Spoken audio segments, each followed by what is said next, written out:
nutti deebi'an. Ka walii galtee xumurallee rakkoo seensise isaa jechuudha. ABO'dhaaf parsantii 40 barcuma naannoo caffeetii fi ka federaalaallee kennan kafaa'oon 35 fudhate federaalaaf naannoo nuuf 25 federaalaaf naannoo irraa nu qoodan. Tokko sagalee akkasii olii qooduudhaaf maal madaalliin kee maal? Uummanni sin filanne uummanni sagalee sin kennine haqqumarraa jalqabdee odoo filannoon hin gaggeeffamin itti bahii isaatu odoo hin beekamin ebalu haganaa fudhatu jechuun sirriimti loojikaalii olaaltallee. Lammaffaa teeshiniin keetu barcumaa ta'uu qofa nama agarsiisa. Barcumaadhaaf hin deemta'u ta'e. Nuti jarmeen walqixxaatti wal halaalanii yoo jennu walqixxummaadhaa erga wal laalanii booda nuti kaandideetii bakka hunda dhiyeessuu dadhabuu malla. ABO'n yookiin bakka hunda dhiyeessuu dadhabuu mala. KFO'n bakka hunda dhiyeessuu dadhabuu mala. Wal kabajaaf walqixxummaadhaan hin dhiyeessina yoo ta'e hir'ina tokko boru guutaa. Bakka nuti itti guutuu dadhabne ka danda'u itti guutaa. Bakka kabraa dadhabe nuti itti guutaa akkasitti deemna. Yaada nu jennu sababaan didaniif siin galuu jechuudha. Amma odoo nuti keessaa baane isaan lamaan waliin galan waan kana. Odoo nu ta'e rakkoon odoo nu waan kana keessaa dhiibuu barbaadani. Jennee yaalaallee garuu amalli yoo ati biraa deemte kaafeetu walitti deebi'a waan ta'eef. Kanaaf wanti isin jechuu barbaadu xumura dogoggoraa jenna nu ammallee kun. Waltajjii san irrattis jennee jirra waltajjii xumuraati irratti. Waltajjiin gamtaadhaa kun dhaabbachuu hin qabu. Cituullee hin qabu. Kutuullee hin qabnu. Garuu hooldaa goonu waliigalaa bu'uuraa waliigalaa hin jirru waan ta'eef. Ani cheermaanii gamtaa ta'u malee yoo jedhee jarmeenni tokko olma ka'e nuti saarkiliidhaan marsaadhaan deemuu qabaa. Ji'a sadii yookiin ji'a jahaan gamtaan dhaabilee sanarra naanna'uu qabaa jenna. Dursa ramadamte gidduu ramadamte booda ramadamte hiikan qabu.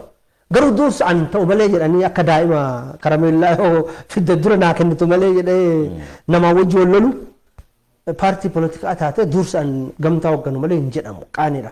Ati hin hoogganii jedhama malee ati jedhama malee ani hin jedhamu.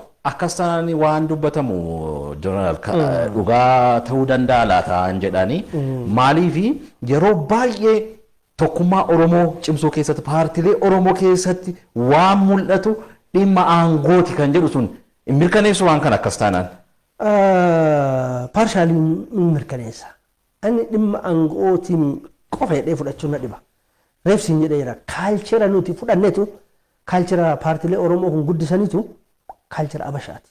Ka wal balleessanii maaliif irraa baratamuu hin danda'amu eega uummanni Oromoo ammas gaaffiinsaa baay'ee jalaan deebi'aa jira kanaaf immoo baay'ee eega jedhamaa jiraate uummanni kun tokkoomuu Oromoo barbaada eega ta'e maaliif hooggantoonni paartiilee gara kanatti deemu? Siyaasa aadaan siyaasaa tarii isinis akka paartii biyyaalessa Oromiyaatti bakka sana qabachuudhaaf fedhii qabdu laata jalqaba gamtoomuu kana keessatti kan jedhus waan ifatama yoo jiraate jiran. Odoo fedhii qabaanne gaafii akka namni biraa dhiyeessu san faallaan dhiyeessinaa turre. Akka eegaluu kennaatitti nuti maaliif bakka buusuu barbaanne jettee gaaddisni badaa diigamaa jiraachuu uummata akka ifanuu ta'e nuti kana nu eegalsiise. Bakka gaaddisni itti hiree akka walitti dhufu itti abdanne sun badetti furmaan nu jiru ka biraan jiru. Gaaddisa biraa kan itti walgaan uumuudha furmaan isaa. Nuti asirraa kaanaa jechuudha. Uummanni Oromoo gaafii qaba. Gaafii walirraa hin cinne. Paartiilee Oromoodhaa dirqama walii hojjechuu qabu. Wal danda'uu qabu. Wal dhiyaachuu qabu. Sababa isaa wal dhabaniif uummanni Oromoo yeroo hunda jeequmsa keessa jiraachuu qabu. Hifatee jira uummanni keenya waan kanaa jechuudha. Kanaaf waan uummanni akkasii itti rakkate kana intirestii jarmoo tokkootiin yookiin hooggana tokkootiin madaaltee deemuu hin dandeettu. Oduu akkas ta'e baay'ee nu dhiibani nuti dhiisa. Nuti dhiisa maaliif nu laayisensii qabna paartii seerawaadhaa karaa dhuunfaa kennaa deemuu dandeenya abbaa biraallee kafeen hojii hojjechuu dandeenya. Garuu immoo yoo nuti dhiisne waan kana eenyutu naannessee walitti qabu yaada. Nama biraa eeguurraa nuti qooda nurraa eegamu bahuu qabna dheengadda gabaasnee jirra. Paartiin keessan gamtoomina paartiilee biraa uumuuf karoora qabaa? Amma haalli nuti yoo san gamtaa itti jalqabnee fi haalli siyaasa amma keessa jiru garaagarummaa qaba. Garaagarummaa guddaa qaba. Tokko filannoon darbee jira amma. Gaabsan filannoon hin dabarre. Dhukkubni biyya keessatti dhufee labsiin yeroo atattama labsamee jira. Kun haala addaati nuuf. Sadaffaa mootummaan paartiin biyya bulchu. Paartiin biyya bulchu heera rakkoo amma gaaffii mootummaan filatamuu qabu filatamuu dhabuu fi kun immoo yeroodhaan filannoo geggeessuu dadhabu gaaffii uumame kana furmaanni isaa hiikaa seeraa itti kennuudhaan yaada jedhu fidee jira. Paartileen biraa immoo furmaata isaanii mul'atu kan garaagaraa yeroo dhiyeessaa keessa jiran jechuudha. Amma wanti ilaallu filannoon hin jiru soo kana booda haga filannoo yeroo murteeffamee filannoon geggeeffamu akkamitti turraa ta'ee jira jechuudha. Kun waan addaati. Chaptara addaa keessa seennee jechuudha. Kanarraa kaanee nuti hoogganni marii bal'aa goonee jirra. Marii bal'aa goonee dokumentii illee qopheessinee paartilee amma wajjin haasofnu kanaanis alatti xalaa qopheessinee jirra. Miidiyaanis waamicha goonee jirra. Akka sanaan warreen ol diigdanii jechuudha gamtaa yoo jedhamee dubbatame hin danda'amu. Hin dhaabbate ani hin diigamee jechuu hin barbaadu. Maaliif hin barbaadu? Hooldi goonee nuti gaafsan ragaadhaan xalaadhaan. Taariif ani maaliif hin kaasee filannoo gara biraatti ilaalaa jirtu yoo ta'e amma. Paartiin kamuu filannoo fedhe ilaaluu mirga qaba. Wanti nu duraan geessu tokko illee hin jiru. Nullee adda bilisummaa Oromoo illee kafaa illee akka fedhe wajjin furmaata isa mul'atu ilaaluu danda'a. Walitti deebinee ilaaluu akka hin banneef nuti lafa keenya waan san. Haa dhaabbatu nu sadan keessaa abbaan waan kana sochoosuudhaaf yaadni dhufee foo jiraate yaada walii dhiyeessina yeroo san mariin gamtaa itti fufadhaa addaan baane jechuudha. Kan biraa tibbanaa akkuma isin beektanii mee filannoon dheerachuu isaa wajjin ol qabate waa'ee dhibee kanaa hiikoon seeraas akka itti kennamu adeemsa keessa darbu keessa darbamee amma sadarkaa manni irra ga'ee jira. Ejjennoon paartii keessanii maali kanarratti? Waa'ee filannoo dheerachuudhaa irratti ejjennoo keenya barruudhaanis miidiyaadhaanis ibsinee jirra. Nuti gama keenyaa rakkoon kun qophii keessaa fixachuu dadhabuu paartii badhaadhinaatirraa kan dhufee jenneeti amannaa nuti akka paartiitti. Waan dhukkubni dhufeef waan ta'ee jenneen amannu nuti. Sababaan isaa akkuma yaadattu TPLF gaafatamarraa ka'ee ODP'n bakka qulfii yaadagin sochoosuudha akka fudhateen keessa isaaniititti qabsoo bal'atu gaggeeffamaa ture. Waan yeroo waliin kennine jechuudha. Karaa biraatiin yaada walii kan fudhanne wal sirreessuudhaaf qabsoo wal dhiibuutu ture. Akka paartiitti immoo deebi'anii of ijaaruutu ture. Akka mootummaatitti immoo socho'uu yaaluutu ture. Kana hunda yeroo hin qabu paartiin biyya bulchaa jiru waan ta'eef osoo isaan qophii keessaa kan fixatin yeroo filannoodhaa gahee dhiyaate qophiin gahaa filannoodhaaf akka hin taasifamne wanti kun taasisee jira. Kanaaf fedhiin bilchiginnaadhaa yeroo filannoodhaa kun akka darbu gochuu keessatti qooda olaanaa qabaa jennee amannaa nuti. Osoo dhugaan kun lafa jiru dhukkubni kun dhufe. Kanaaf sababa dhukkuba kanaatiin dhukkuba jalatti biyyi filannoo gaggeessaa jiranis jiru. Waraana jalattis filannoon gaggeeffamee beeka. Kanaaf dhukkubni kun seenuu jechuun sadarkaan dhukkubni kun uummata keenya keessatti jiru yaaddessaallee ta'u of eeggannoo godhanii garuu filannoon biyya teenya keessatti murteessaadha jedhee yoo amanu taate namni heera biyyaatiin taa'ee yeroo sana darbuun qabu jedhee heera nama daangessaa kanatti amanee hojjeta yoo ta'e hin danda'amaa jennee amanna. Kan dadhabameef garuu paartiin badhaadhinaa itti qophaa'ee filannoo kana bifa kamiin humna amantaa jedhu ofirratti horachuu dadhabuu isaati. Kawaan kana fide. Akkuma agartu TPLF fi paartiin badhaadhinaa tenshinii guddatu isaan gidduu jira. Ammayyuu kaan nutis addunyaanis beeknu jechuudha. Gamaa gamanaa biyya fakkaata. Akka lammii biyya tokko iyyuu fakkaatu waliin bu'iinsi jiru. Lammaffaa hariiroon paartii biyya kana keessa jiru jaba'aa miti paartileen garaagaraa wal gidduutti illee. Kanaaf waan kana keessatti filannoo yoo gaggeeffame itti ba'isaa maal akka ta'e nama rakkisuu mala. Kanaaf badhaadhinni sababa kanaaf harkisee kan jedhu qabna akka paartiin gamaa gamnee jira qabxii takka lama sadii illee jennee. Amma darbee jira. Eega darbee ta'uu kan danda'u maali? Ta'uu kan danda'u furmaata paartileen garaagaraa dhiyeessan tokko tokkoon gamaa gamnee irra na'u. Fakkeenyaaf mootummaa ce'umsaa ijaaruu qabnaa warri jedhan. Mootummaa ce'umsaa yoo jette furmaanni isaa heera biyyattii tanaa hin kaastaa jechuudha. Chartara yeroo ce'umsaa tolchitaa jechuudha. Nuti akka paartiititti heerri mootummaa akka biyya kana hir'ina isaa wajjin tuqamuu qabu ammatti jennee warra amanuudha. Paartiin heera kana keessaa artikila fedhe jijjiiruu barbaadu yaada fedhe jijjiiruu barbaadu mirga isaati. Garuu immoo isa jijjiiruufu akka qabxii qabsoo tokko fudhate uummatatti yaada dhiyeessee erga uummanni isa filatee booda gaafa hayyama uummanni akka fooyyessu isaaf kennee isa filate fooyyessuudha qaba.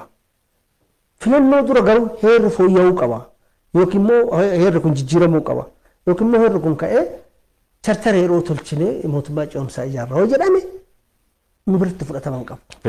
Filannoo dhiyaate arfan keessaa jechuudha. Filannoo ka paartileen dhiyeessan ka mootummaan dhiyeesse osoo hin taane. Kanaaf mootummaa ce'umsaa kan jedhu paartiin keenya hoo gamaa gamu mootummaa ce'umsaa jettee mootummaa kana yoo diidde karaa biraatiin mootummaa amma jiru kana yoo diidde gidduu kanatti rakkoon tokko akka biyyaatti yoo si dhufe humna lafattuu waliin galle kana akka mootummaa jabaa goote biyya ummata nagaa ummata kanaa eeguu dandeetta. Kanaaf istiraakcharri mootummaa kanaa sababa mootummaa ce'umsaa uumuutiin diigamuu hin qabu. Hunda keenya miidhama. Kun ejjennoo paartii keenyaati jechuudha. Bilchiginnaaf jenneetii miti nuti. Nuti poolitikaa geggeessuufis ilaalchuma keenya akka feene sochoosuufu jiraachuu nagaan jiraachuu nama barbaachisa jechuudha. Dursi nagaa. Kanaaf nuti mootummaa ce'umsaati mootummaa kana caasaa isaatiif mana mariillee federeeshiniillee caasaa kaabineellee gubbaa gatakaa biirokiraasii kanallee diiddee mootummaa ce'umsaati bakka buusuu kan jedhu fudhannu ammatti yeroo isaatii miti. Lammaffaa mootummaa amaanaa ka jedhu mootummaa amaanaa ka jedhu ka teeknookiraatotaan guuttaa jechuudha. Sunillee ce'umsaan garaagarummaa hin qabu. Qajeelcha yeroo ofii baafate ka hojjetu ta'a waan ta'eef. Isarrattis walii galuu hin dandeettu. Teeknookiraatiin kana barbaachisu eenyutu ijaara. Ka jedhu gaafii yoo kaastu si yaaddessaa jechuudha. Walii galuu hin dandeettu kanarratti illee. Kaani filannoo geggeessuu qabnaa jedhee warra filannoodhaan malee mootummaan kun itti bakka bu'uu furmaata biraan qabu warra jedhantu jira. Yeroon dheerachuun qabu kan jedhan. Yeroon dheerachuun qabu amma filmaanni ta'uu qaba. Kanatu falaa ka jiru fakkeenyaaf waan kana kan oofaa jiru TPLF hin agarra. Ani kunillee yaadamu waggaa 27 yaada goggane olaantummaa TPLFitiin filannoon tokkollee ka dhugaadhaa godhamee hin beeku 97 irraa kaafe. TPLF yeroo san wanti hin dabarsineef hateellee dirqisiiseellee waan fedhe godheellee akka moo amantaa qabaa jedhee waan amanuuf malee waan sagaleen uummataa filannoodhaan ka fedhe haa filatu jedhee amanee fi miti filannoo geggeessaa akka ture. Yeroo uummanni sagalee isaatiin ka barbaadu filateyyuu waraana banaa ture. Kanaaf biyya uummanni mootummaa ofii sagaleedhaan filatee keessatti hin beekne fiddee furmaanni filannoo malee hin jiru jette mootummaan jiru kana danquudhaaf yoo ta'e malee rakkoo uumameef furmaata hin ta'u.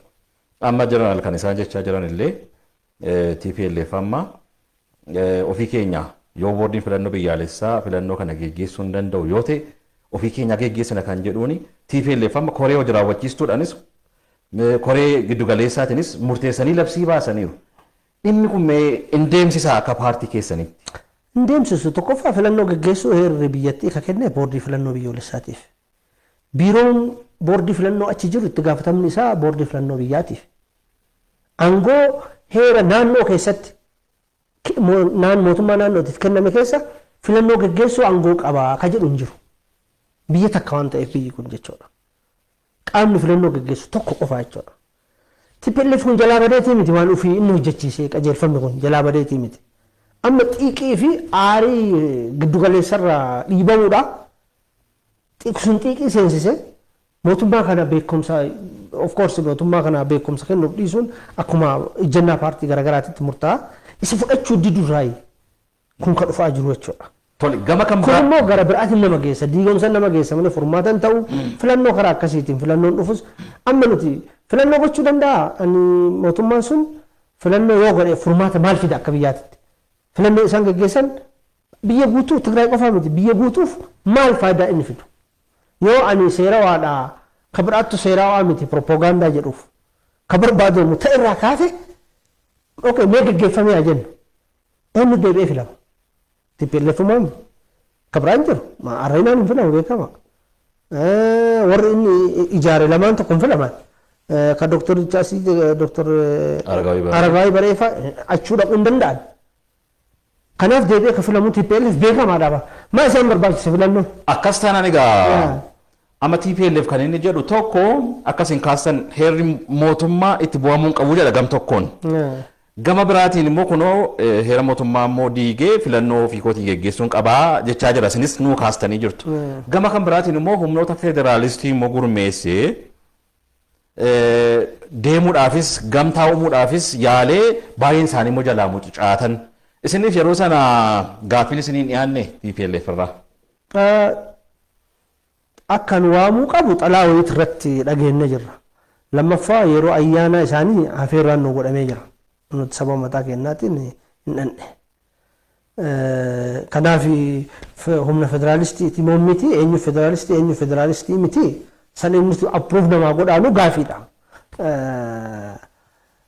Ani federaalizimiin dhugaadhaa zamana ihaadeg TPLF ihaadeg hoogganu jalatti turee jiraayi gaafii jedhu kaasne TPLF dhaaba federaalistiidha gaafii jedhu hiika biraan namaa kennaa jechuudha. Biyya kana keessatti reefi seera cabuu yoo haasofnu TPLF jalatti hundi kennaa heera liiziidha akkaataa sirni galiidhaa ittiin murtaa'u heera keessatti taa'ee jira. TPLF hoogganee heera kana jijjiirsisee jira. Galii dhoksaadhaan dhimma lafaat irratti heerri mootummaa ka hayyamni jijjiiranii jiru. Yoo heeraaf dhaabbachuu ta'e gadaa isaaniiyyuu dhoksaadhaan hiikamaa ture jechuudha. Kana jijjiiruudhaan maal godhan? Galiin biyya guutuu keessattuu galiin biyya kanaa gurguddaan kaampaanotaan argama. Kaampaanota irraa sassaabama. Maal godhanii kaampaaniin Oromiyaa keessa jiru akka galii isaa Oromiyaaf hin kafalle heedkwaartarii kaampaanii sanii bakka jirutti wanta gibira kafalaa jedhaniiti seeraan ala jijjiiranii jechuudha. Kaampaanonni zamana TPLF heedkwaartarii isaanii yookiin shaggar yookiin maqalle. Qabeenya Oromiyaa keessa jiru galii Oromiyaa keessa jiru hunda bifa saniin xuuxanii jechuudha. Heeraan ala jijjiiranii jechuudha. Karaan malee jijjiiranii jechuudha. Yakka hagas ga'uutu dalagamaa ture. Kabraa Oromiyaa irratti yakki dalagamaa ture tokko lama hin qabu.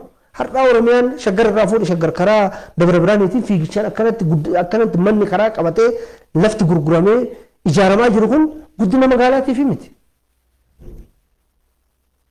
Ka godhamaa ture lafa san ka qabate eenyu jettee olaalte lafa san ka fudhate eenyu jettee olaalte duulamaantu Oromiyaa irra gaggeeffamaa jira. Kuni bulchiisa san jalatti waan raawwatame jechuudha. Okay, fiigichaan karaan kun deemee Dabra Biraanitti hojjete. Wanti barbaadamu maali? Abjuumaan nama agarsiisa. Asiin fiigichaan guraagetti hojjete karaan kun shaggar asii sabbata taatee deemte lafa maappii shaggar baafna jedhanii isaan hojjetan san akka isaan kaan sanitti yoo fudhatame hadaama hundi dabalatee dirree kan hunda fudhatanii shaggar naannoo asiin Amaaratti asiin kibbatti cayoo cabsan Oromoodhaaf maal yaadaniiti? Master plan san maal yaadaniiti? Oromoo West Baankii fi Gaazatti dhiyaabaatti addaan kutanii abjuu isaanii uummata guddaa xiqqeessuu hin danda'ama. Biyya guddaa xiqqeessuu hin danda'ama jedhu isaan raawwachuuf miti. Guddina Oromootiif godhame kun. Yakka dalagameen irraanfanne nuti. Kanaafiyyuu humna federaalistiyyuu ta'uu hin danda'anidha. Hin danda'ani. Maaliif mootummaan akkas godhe suni heerara aangoo taa'een faallaadha. Gubbarraa kun gadi murtaa'aa ture. Asiimmoo garuu waamicha sanas fudhatanii isaan duukaa immoo hariiroo uumuudhaanis paartiilee Oromoo keessaa immoo kan duukaa hiriiran jiru jedhama. Ejjennoon isaanii sirriidha yeroo isin amma teessanii ilaaltan. Mirga qabu paartiileen sunniin bakka paartii tokko bu'ee maaliif achi dhaqee maaliif as dhaqee jechuun hin danda'an. Sababa mataa isaanii qabaachuu malu. Yeroo qabsoo gaggeessitu humna ati dura dhaabbattu san kasi gargaaru xiqqaa guddaallee ka fira kee ta'eef diina kee ta'e illee haqni gargaarsa irraa argatte humna miidhuu barbaadu san miidhuudhaaf ittuma hirkata. Kuni amala qabsoo keessatti jirudha. Garuu immoo pirinsipiliidhaan hoogganamuudha qabda. Nuti kalaallu garaagarummaan maaltu jiraa ka jedhu. Fakkeenyaaf gadaa TPLF Ihaadegiif biyya sana hoogganuu fi gadaa ODP'n biyya qabatee amma immoo Bilginnaan biyya qabatee hoogganaa jiru gidduu garaagarummaa maaltu jiraa ka jedhu ilaalla. Nuti gadaa TPLF haga filannoon 2006 akka faranjii yookiin 97 akka Itoophiyaa dhufutti gaazexaa barreessuun, miidiyaan dubbachuun, mormuun, paartii ta'anii ijaarrachuun laaffachaa dhufi malee jabaa ture. Hundi keenya keessatti guddannee beekna waan ta'eef. Mirgi haga tokko ture jira sanillee. Garuu immoo mirgi sun daangaa qaba. Daangaa irra hin dabarre qaba. Haga TPLF'n chaalenjiin godhin. Hagas deemaa jechuudha. San akka mirgaatitti akka jijjiirama wayiititti dargiin kufuu booda yoo dargii wajjin madaalchiste jijjiirama sunuu mataan isaa. Har'allee angorra ari'amuu TPLF wajjin jalqabbii jiru sanii wal fakkeessa ofii kiyyaa jechuudha. Sanii wal fakkeessa. Paartileen bilisaan socho'aa jiru dhiibbaan jiru akkuma jiru ta'e jechuudha. Paartii taatee seeroftee socho'uu dandeetta. Wanti nama dhorgu hin jiru lolatti kan nama geessu hin jiru. Humnaan mootummaa kana hojii hokkara keessa akka seentonti dirqu ammatti hin jiru. Uummanni immoo keessa jirru mootummaa harka qullaadhaan jijjiiree argee waan ta'eef karaa nagaatirraa uummata abdii kutatee miti. Karaa nagaatiin rakkoo furachuun marii rakkoo furachuun hin danda'a jedhee hawaasa amantaa qabu. Hawaasa akkas amanuun qabsoo karaa nagaa keessaa baatee karaa biraatitti dhiiboo jette ofii keetti badda. Hireen kun jira. Lammaffaa yeroo ce'umsaa keessa jirra, yeroo ulfaataa keessa jirra amma. Yeroo itti namni ol danda'uu qabu keessa jirra jechuudha. Kan hunda ol madaaltee hir'inni jara lamaa wal fakkeessu immoo tokkoffaa akka paartii keenyaatti lachuu kan uummataan filamee miti. Wal wajjin rakkoo keessa wajjin dhaaba tokko keessa turani gaariillee hamaallee waliin godhaa turani jenne ilaallaa jechuudha. Garaagarummaan amma jiru immoo rakkoo gadaa ihaadde raawwatamaa ture bilchiginnaan ifatti balaaleffataa jira. TPLF immoo faarsaa jira. Garaagarummaa guddatu jira. Kunillee madaalli keessa galuudha qabaa jechuudha. Garamitti deemu ka jedhu immoo bilchiginnaan mataa isaa garamitti deema. Mormiin TPLF amma deemaa jiru immoo garamitti deema. Jettee ilaalte immoo deebi'ee tokko isaan godha abjurratti. Hundumtuu ofii hiree dhufu kana maaneej godhee aangoo ofii itti fufsifachuu barbaada. Malee uummanni akka irratti murteessu hayyama mallattoo agarsiisaa hin jiran. Kuni madaalamuu qabaa jechuudha. Yeroo akkasii TPLFiif loogdee bilchiginnaaf loogdee eenyu miidhuuf. Tariitii egaa kanarraa kaane yeroo laallu biyyi birmadummaan ishee kabajame jiraachuu qabdi. Legitimate mootummaan ta'e jiraachuu qaba. Egaa yoo kun jiraate akkasiin sila kaasaa turtan filannoonis kan geggeeffamu. Biyyi keenya immoo akkasiin kaastan yeroo ammaa kana rakkoo qaxxaamuraa keessa jirti. Waan dhibee kanaa jira. Teenshinii ni dhaaromsa guddichaa jira. Hawaasni gammoojjii kun jira. Gama kanaan silaa yeroo hamaa kana biyya tasgabbooftetu barbaachisa moo gamanaa gamanatti wal dhiibitu barbaachisa? Maaliif iddoo tokko hin gorre paartiin keessan gama kanaan? Nuti akkaataa dubbii itti ilaallu kan nu murteessu. Dubbiin nuti itti ilaallu yeroo kanatti ejjennoon keenya ifa. Mootummaan kun dogoggora fedhe yoo qabaateyyuu humnaan waraanamuun qabu warra jedhu nuti. Qabsooni meeshaadhaa dhaabachuu qaba karaa nagaan. Tokkoffaa deeggarsa godha. Nuti mootummaa kanaa miti kan deeggarru nagaa biyya tanaati uummata kanaa deeggarra. Haga mootummaan kun tarkaanfii inni fudhatu hojii inni fudhatu karaa nagaatti socho'uus hin daangessin abjuu fedhaa qabaatu mootummaan kun. Wanti inni sochoosaa jiru ilaalchi isaa nutti iyyuu hin tolin. Hin deeggaruu yaabaan. Garuu immoo ilaalcha ati qabdu uummatatti himachuu karaa qabsoo nagaatiin hojjechuu haga sin dhoggin wanta ati irraa barbaaddu kanuma qofaan anaaf akka paartiitti nuuf. Amma TPLF immoo achi taa'ee amma ajandaa tokko tokko kennaa jira. Amma biyyi kun akkas hin jettan akka hin tasgabboofne paartileen karaa nagaa akka isaan hin sochoone rakkoon kunis akka hin dabarre gochuu keessatti tokko ajandaa gara keessumattiyyuu Oromiyaa bal'oo kana ajandaa adda addaa uumanii as erguu kanatu mul'ata nagaan akka hin jiraanne. Mee kana akkamittiin ilaaltuudha amma jeneraal? Naagalee jira bar amma kun sirrii miti. Paartiin waan kana keessaa qooda fudhatellee dogoggora. Ansi qofa biratti miti waan kana jechaa ture. Warroota waan kana shakkaman mataa isaaniitiin jechaa ture. Bakka gaaddisa keessa walgahii gaaddisaa jiru irrattis ifatti kaasne wanti nagaa kun humnoonni nagaa dhabamuu keessaa qooda fudhatan kun bakka irra walgaanittis ijjannoo keenya ifa goonee irra dogoggora. Mootummaa kana bifa kamiinuu humnaan jilbeeffachiisneeti aangoo qabanna ka jedhu yoo ka dhufu taate dhugaa si himuudhaaf nu warra mootummaa wajjin dhaabbatu taana gaafsan. Ka dhaabbannu mootummaa fi miti nagaa protect gochuu barbaanna. Humni nagaa karaa nagaatiin deemuu danda'u. Hidhannoon malee hin ta'u jedhu boroo dhufe akkam nu godha. Hireen hunda kennaa nageenyi hunda kennaa maal ta'a. Mootummaan immoo ana malee tokkoyyuu aangoo irratti ba'uun qabu. Hireen kana boodaallee anaaf malee jedhu. Bor nagaa keenya akkam nu godha. Qixa morminaa jechuudha kana. Qixa mormina. Tole. TPLF fi uummata Tigraay akkamittiin ilaaltu? Uummata Tigraay qaamaan beeka. Dhugaa dubbachuudhaaf uummanni Tigraay gaafa ani ajajaa waraanaa ta'ee Tigraay keessa hojjedhu mootummaa TPLFiin hoogganamu hagam akka jibbu hagam mormituu biyya ambaatti lootee galtee achi keessa jirtu akka inni itti bira dhaabbatee mootummaa sanarraan miidhaa ga'uu akka danda'u inuma keessa darbee sirna nuti fiduu fi dhamaanee fi ijoollee itti dhabne osoo kana ta'uu beenne odoo deeffachuu danda'amee lubbuu ijoollee teenyaa hin deeffannaa turre jedha uummanni Tigraay gaafsan. Uummata akkas jedhu uummata ilaalcha akkasii qabu fuutee TPLF ijoollee fiduun ani badiidhaa jedhe ilaala. Uummata san wallaaluudha. Mallee kana fakkaatu uummata san TPLF wajji walitti qabanii ilaaluu osoo hin taane TPLFin akka paartiitti adda baasanii amma waan godhaa jiru. Kaleessa mootummaa giddu galeessaa to'atee waan inni godhaa ture waan dogoggoraa san akka namni irraa baratu gochuudhaan irra caalaa inumaa isa humnaan osoo hin taane karaa nagaa inni itti hojjetu bal'isuuf uummanni eenyummaa isaa akka dur beeku isa hiree daranuu akka beekee yookaan isaan taane ta'e ofirraa furmaata biraa barbaadatu gochuutu gaariidha malee yoo amma Tigraay fi TPLF walitti qabdee ilaalte deeggarsa Tigraay karaa maleedha sodaadhaan namni akka deeggarsa kennullee taasisuu danda'a. Kun of eeggannoo guddaa akka barbaadu. Kanaaf an TPLF fi uummata Tigraay gargar godhe ilaalaa gama keenya. Kabajamtoota hordoftoota OBN kan isin hordofaa jirtan qophii keenya marii addaati. Kan inni waliin mari'achaa jirru immoo hayyu duree paartii biyyaalessaa Oromiyaa Birgaadeer Jeneral Kamal Galchuu waliini. Egaa gaafii kan biraatiin ce'a tibba kana akkuma beekamu isinis otuma paartii kana keessa hayyu duree taatanii jirtanii gama mootummaatiin hoogganaa biiroo bulchiinsaaf nageenyaa turtanii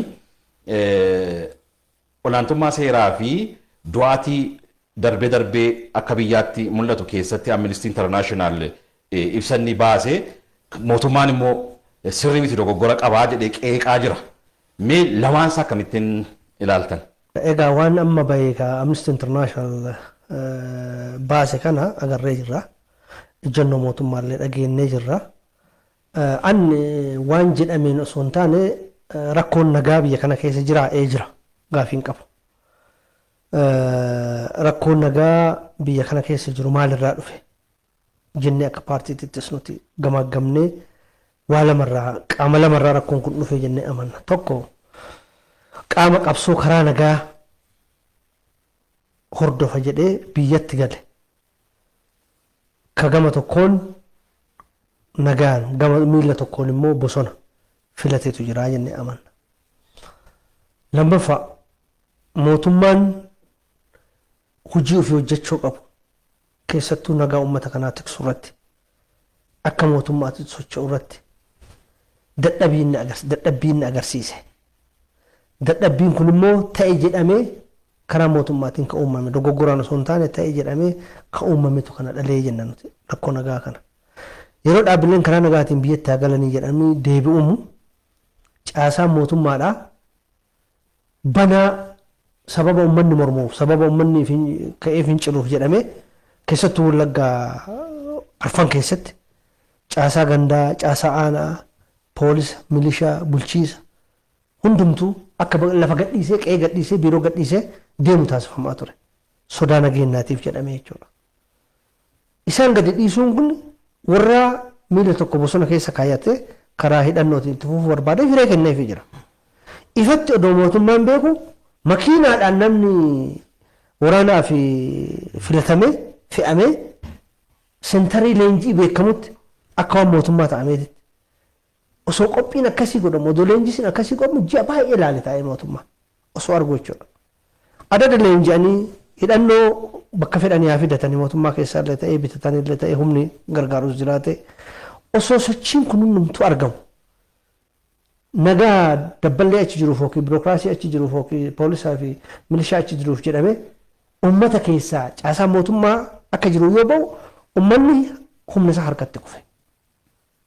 Kanaaf mallattoo akkasii maal si mul'isa? Anallee isillee abbaa fedhellee nu warra mootummaan akkamitti kufaa akkamitti dhufaa jennee warra laallu dhiisi namni taraan tokko namni innoosanti ta'e tokko yeroo caasaan mootummaa akkuma jiru hin diigamee deemu mootummaan kufaa jira ilaala uummanni. Kanaaf filannoo inni qabu isa qe'ee isaa dhufee isaa wajji jiru san hamaallee haa ta'u isaa wajji dhaabbachuu filataa jechuudha uummanni. Kana gochuun isa irraan turre mootummaan dogoggora guddaa raawwatan. Kana ka godhaniif immoo dogoggorri guddaan uummanni jarmaa uummata keessa seene kan hammeenna isaa gocha isaatiin hammeenna isaatiin argee akka nuti irra gaarii taane akka nu filatu jedhameeti kan kana godhan. Kun dogoggora. Mootummaa eegataate namni si jaallate namni si jibbee madaalli hin ta'u haga itti gaafatama qabdutti nagaa uummata nagaa lammiilee hundaaf itti gaafatama qabda kanaaf ani miidiyaa garaagaraa irratti dubbadhe caasaa keessan deebisaa ijaaraa kabaartee kennaatii miti anka kadhachaa ka ture caasaa ODP caasaa mootummaa bakka sanii buqqee humna waraanaatiin mataa isaa yoo ka caasaa nu dadhabu ta'e humna waraanaatiin deemame caasaan sun lafarra deebi'uu qaba yeroon kennamuu hin qabu rakkoon akkasii uumamuu hin qabu jedhee gorsaa ture gorsa kana didanii erga inni uummata miidhee uummanni booyee rakkatee gargaarsa mootummaa barbaadee booda itti dhaqame jechuudha. Kanaaf tarsiimoo deeggarsa uummataa ittiin arganna jedhan tooftaan deeggarsa uummataa ittiin arganna jedhanii karaa ODP'tiinis karoorfame dogoggora anamma si qofaame kan jaasawu aangoota wajjin haasa'e waan ta'eef waan kana jechuudha. Tokko kanarraa dhufa dogoggora kanarraa dhufa dhaabamuun nagaa biyya tana keessa. Lammaffaa paartiin adda bilisummaa Oromoo karaa nagaatiin eegalee karaa nagaatiin galuu isarra ture. Yookaan akka karaa nagaatiin guututti galummoo mootummaan dirqisiisuu isarra ture. Waraana Eertiraa ture qofa makiinaan fidanii ka biyya keessa ture inni ofii isaati 5,000 ol qabaa jedhee mootummaa kana galmeessee jira. Ka Asmaraa dhufe 1,300. Waraanni sun ka dur nuti achitti ijaarreedha. 5,000 irraa kaafe 1,300 irraa kaafe meeti jedhamuudha qabaachuudha. Galchi sirnaan. Yoo kana galche malee karaa nagaatitti deebi'ee paartii nagaa ta'e hayyama argate akka paartii karaa nagaatti socho'uun saban turre galchuudha qaba.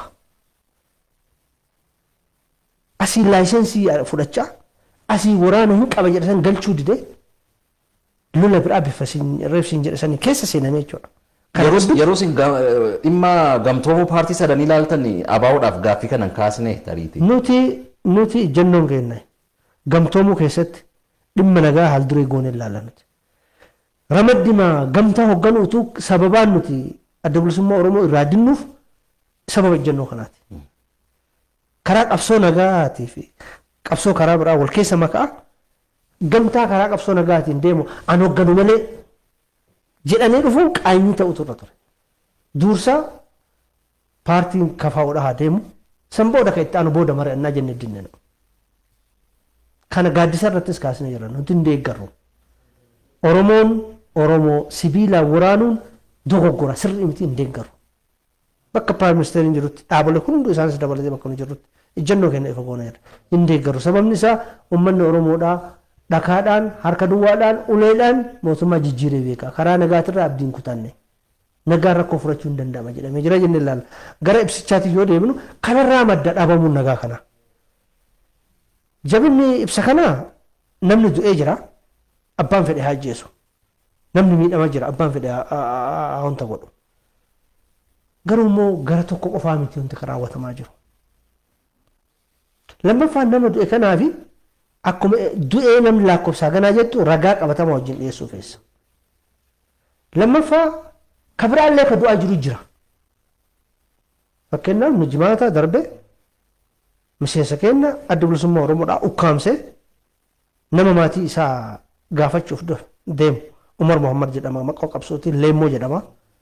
Sololotti butanii deemanii maal irra akka jiru hin beeknu amma nuti. Namoonni waan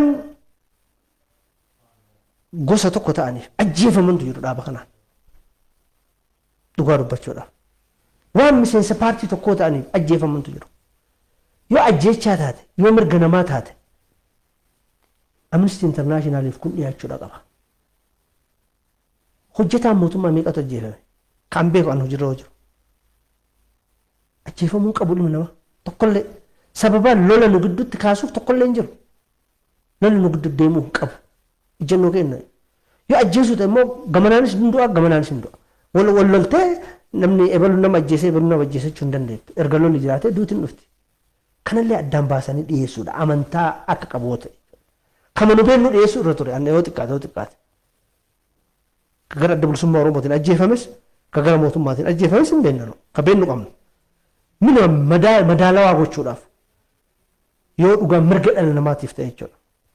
Ka achirraa hafe garuu loogiidhaaf hoo ta'e gara tokkoo goraanii tokko attaak gochuudhaaf hoo ta'e nuuf maal nu fayyadaadha dubbiin. Rakkoo keenya maal nuuf furaadha.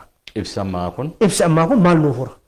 Akkanatti deemee nu'uu anamma mootummaa kana nama mormu. Paartii mootummaa kanaan morminu.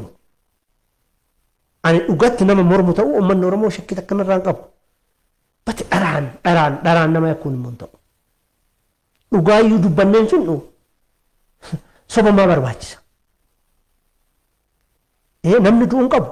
Abbaan fedhe nama ajjeesuu hin qabu. Namni torchi ta'uu hin qabu. Namni hidhamuu hin qabu. Rakkoo garagaadhaan irra geenyedhaan immoo ragaa agarsiisuu barbaachisa. Kanaaf madaalawaa ka goonu nuti nama ajjeesuu yakka eenyutu ajjeese eessatti du'e mootummaa jechuun miti jumlaadhaan. Haga dakaa bu'anii nama namatti dhukaasee ajjeese san wajjin ragaa nama amansiisu dhiyeessuu feessaa jechuudha. Gadi bu'anii. Gama kaaniinis akkasi dhiyaachuu qabu. Qormaanni waan hin godhaminiif yookiin odeeffannoo waan hin jirreef miti. Yeroo akkasi dhiyaatu dubbima dhugaatu poolitikaa propoogaandaa fakkeessa. Namni 16 dhumee jedhamee dhufe. Yookiin diteelii dhiyeessu yookiin waan baalaansii godhu kan biraallee dhiyeessu ture. Yoo akkas ta'een fudhattaa jechuudha. Nuti bara lafarra jirra. Hawaasa keessa jirra. Waan ta'uun beennaa bara. Madaalawaa ta'uudha qaba. Ani mootummaan nama ajjeefne jechaan jiru ajjeesaa oolan beeka. Mootummaa qofaa miti immoo kan ajjeesaa jiru. Innillee dhiyaachuudha qaba. Maal barbaanna nu kanarraa?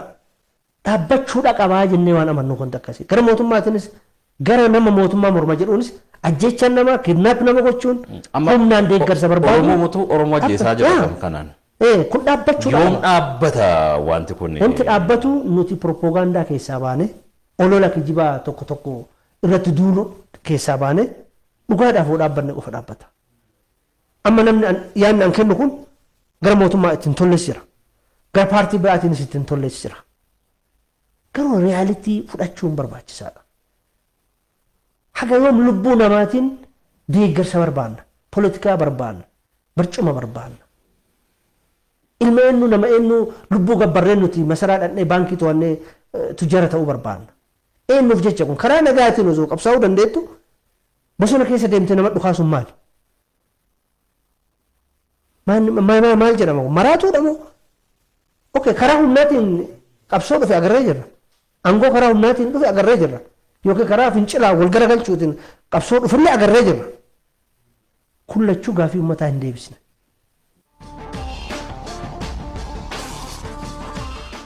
Fuuldurri keenya tasgabbiidhaan qabsoo kana itichaa garaagarummaan siyaasaa akka jirutti ta'e tokkummaa Oromoo irratti walitti siqanii mari'achaa maaltu falamuu qaba?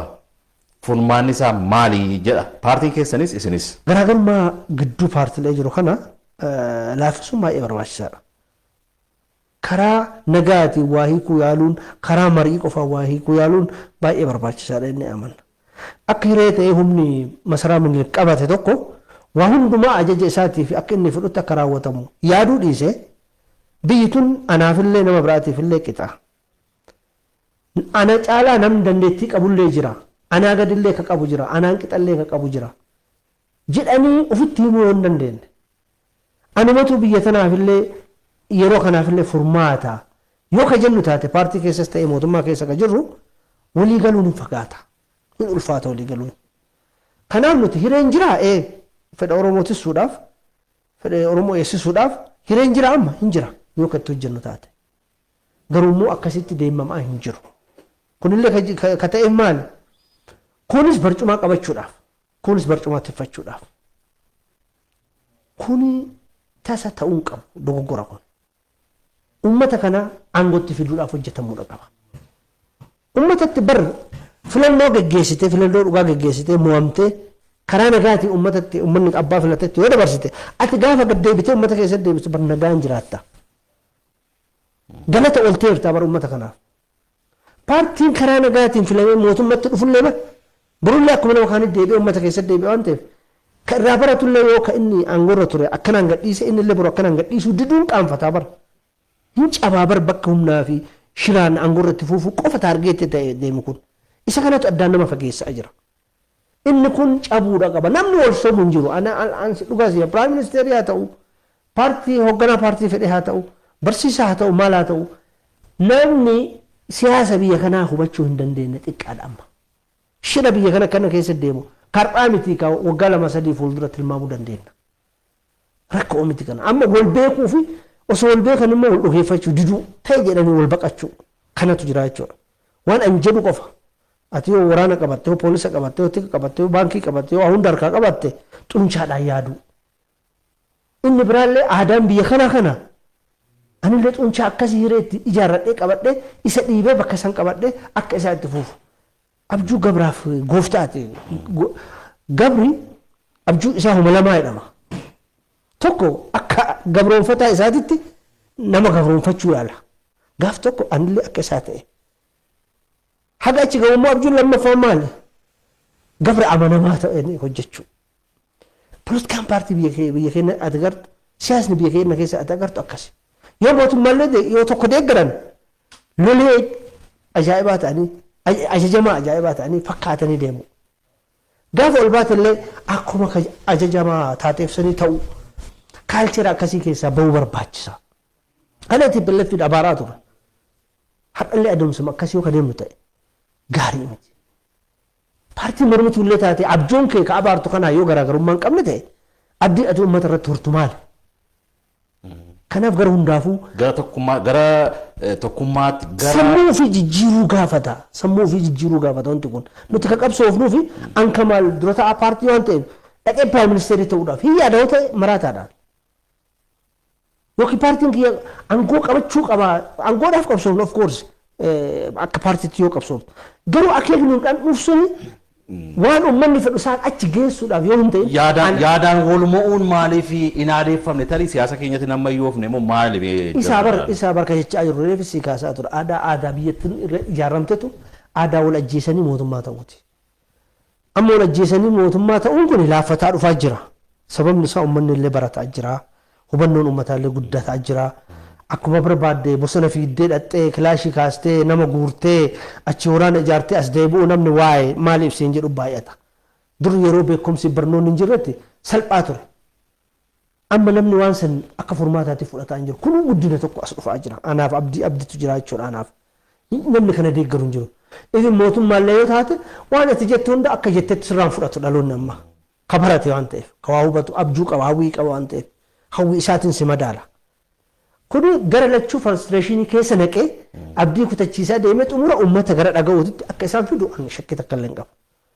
Yoo nu dheerate nu dheerataa jira. Gatii kafalaa jirra gatii kafalaa jira.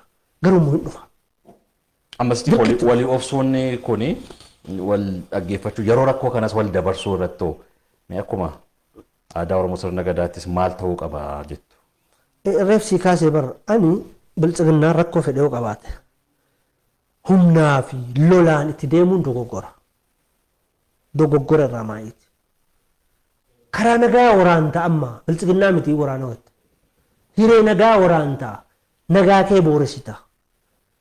Si'i karaa kana deemu abbaan si dhiisu hin jiru. Anamma karaa nagaa fedha. Qabsoo karaa nagaa barbaada. Paartii hojii haasofnullee haa ta'u. Waan kana booresoo ta'e anillee isaaf faallaadha. Haga wal obsinu qabna. Beekamoon ta'u. Haga wal obsinu qabna. Mootummaan nagaa nu dhoorgaa jira. Wal ga'uu nu dhoorgaa jira. Miseensa keenya hidhaa jira. Rakkoo uumaa jira. Yoo nuti jennu mootummaan waan kana akka dhaabuuf akka furuuf. At the same time paartiin biraadhee karaa nagaa booressu kan inni deemu hin hayyamuuf nuti. Yeroo isaa ogeetti gadi baana. Kabajamtoota hordoftoota OBN mariin keenya addaa har'aa egaa kana fakkaata ture waan hedduu kaasnee waliin mari'annee keessattiyyuu haalli yeroo biyya keenyaa maal fakkaata dhibee COVID-19 ol qabates of eeggannoon taasifamuu qabu hawaasni keenya taasisuu qabu maalii kan jedhuu fi hudhaawwan amma qabsoo keessa jiran maalii akkamiin immoo furamuu qabu kan jedhuuf ejjennoo paartii keessanis bal'inaan kaasnee waliin mari'annee jirra. Egaa asitti nu argamtanii marii kana fakkaatu waan waliin geggeessineef hayuduree paartii biyyaalessaa Oromiyaa Birgaadeer Jeneral Kamal Galchuu irra deebi'ee maqaa hordoftoota keenyaatiin guddaan isin galateeffadha. Yeroo biraas deebinee akka nu waliin mari'annu abdii guddaa qabna. Har'aaf fayyaa nu ta'a. Kabajamtoota hordoftoota OBN mariin keenyaarraa kanaan xumuramee jira. Qophiileen OBN nafan itti fufu akka hordoftan isin affeerra galatoomaa ulfaadhaa jira. Galatoomaa.